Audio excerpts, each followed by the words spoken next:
अहिल्यानगर तालुक्यातील खारेकर्जुने गावात एक धक्कादायक घटना समोर आली आहे। एका 5 वर्षाच्या चिमुकलीला कुटुंबियांच्या डोळ्यादेखत बिबट्याने उचलून नेले।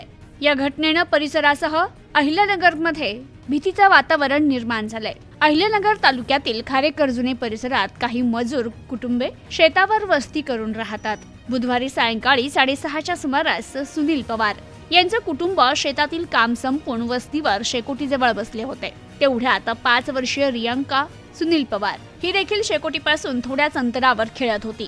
त्याच वेळी अचानक शेजारच्या तुरीच्या शेतातून बिबट्या बाहेर आला आणि त्याने क्षणात या रियांकाला फरफडत उचलून घेऊन पळून गेला।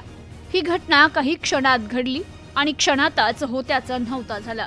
घरच्यांनी आणि इतर मजुरांनी आरडाओरडा करत पाठलाग केला, मात्र बिबट्या रात्रीच्या अंधारात अदृश्य झाला। शोध मोहीम रात्रभर सुरू होती।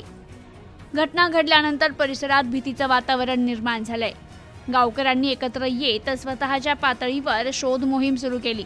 माहिती मिळताच MIDC पोलीस ठाण्याचे अधिकारी, वन विभागाचे कर्मचारी आणि अधिकारी घटनास्थळी दाखल झाले। तर रात्री उशिरापर्यंत CCTV फुटेज आणि आसपासच्या शेतांची तपासणी सुरू होती, मात्र रियांकाचा काहीच मागमूस लागत नव्हता। संपूर्ण रात्र आणि दुसऱ्या दिवशी सकाळपर्यंत गावकरी, पोलीस, वन विभाग आणि प्रशासन एकत्रित शोध घेत होते।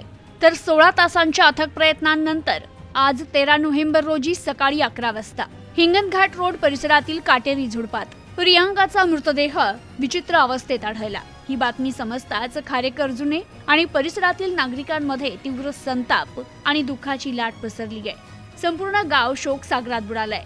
गेल्या काही महिन्यांपासून अहिल्यानगर तालुक्यात बिबट्यांचं वारंवार दर्शन होत असून शेतशिवार आणि वस्त्यांवर भीतीचं वातावरण आहे। घटनेनंतर संतप्त ग्रामस्थांनी बिबट्याचा तातडीनं बंदोबस्त करत मानव जातीचा जीव वाचवावा अशी मागणी वन विभाग आणि प्रशासनाकडे केली आहे। तर बिबट्याच्या हल्ल्यात मृत पावलेल्या 5 वर्षीय रियांका हिच्या आत्म्याला शांती लाभावी यासाठी शोकसभा गावकऱ्यांनी घेतली असून परिसरात वन विभागाकडून गस्त वाढवण्यात आली आहे। Bureau report, news today 24, Ahilyanagar.